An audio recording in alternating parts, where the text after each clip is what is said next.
Judge. Former Deputy United States Attorney General George Terwilliger and former State Department Senior Advisor Christian Whiton join us. Gentlemen, good evening, and thank you for being with us. Hello. All right, I'll start with the Attorney General, George Terwilliger. Can you tell us why the administration was so slow in identifying this as an act of terror? I assume, Judge, that the reason they did what they did was, one, because they thought they could get away with pulling the wool over the eyes of the American people, and two, they're afraid to have the weakness of their policy towards Libya and to toward other key countries in the Middle East exposed. You know, we're sending the FBI over there now. Why is that? Why hasn't the FBI and other law enforcement and other U.S. agencies been there for the last year helping the good Libyan people, and there are good Libyan people, help build the kind of law enforcement and national security infrastructure that would prevent this lawlessness? Well, General Terwilliger, I mean, you were the Deputy Attorney General for the United States. By sending the FBI in, is the administration admitting that this was not an act of terror, that this is a crime that should be prosecuted? And if it is, are the individuals going to be brought to New York City to be tried in the Southern District? I mean, it's not a war apparently right now. Where does this go? Why the FBI is there is a great question, Judge, because the fact of the matter is this is not a mere crime. Whether or not it violates U.S. law is another issue.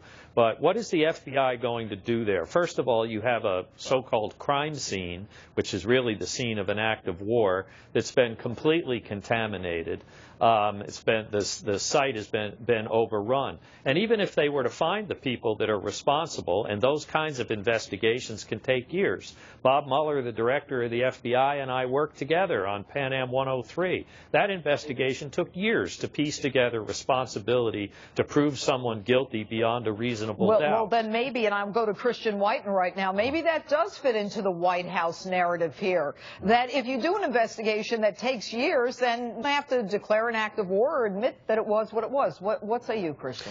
I think that's right, Judge. This White House wants to do anything to distract from the fact that, their foreign policy basically is a failure. It's worth going back to the early days of the Obama administration, and this president and his staff, and we heard this directly from his National Security Council staffers, thought that Obama was a transformational figure. He was going to transform just by being himself all of our relations with Muslims, with other countries. He could apologize for things we've done in our past to defend ourselves after 9/11, which is what President did right there in the epicenter of this crisis in Cairo, where he had his apology speech. That was supposed to change everything. That, killing bin Laden, the tide of war is receding. But all of this turns that on its side, disproves that the Obama foreign policy is working. Well, let me throw up a commercial here that, guys, I don't know if you could throw it up on the screen. The United States government, gentlemen, has bought a commercial in Pakistan that is basically apologizing for the video. It is a commercial. Do we have it, guys?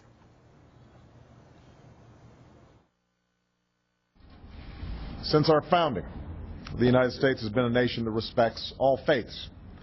We reject all efforts to denigrate the religious beliefs of others. But there is absolutely no justification to this type of senseless violence. None.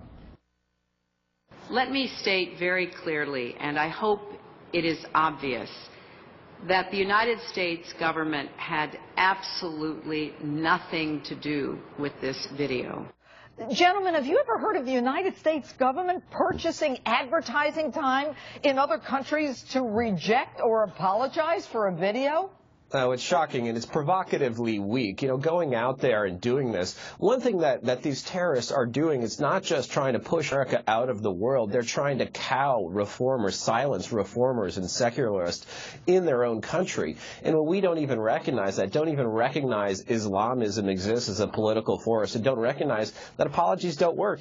President Obama bowing to the Saudi king didn't lower oil prices, and going and apologizing for America didn't solve all of the the unrest in the Muslim world. So, this is just, it's shocking, but it's also profoundly ineffective. All right, and George Terwilliger, final question to you. Have you ever seen the United States government, when our people have been murdered, go in and apologize for a video and pay for the ad time?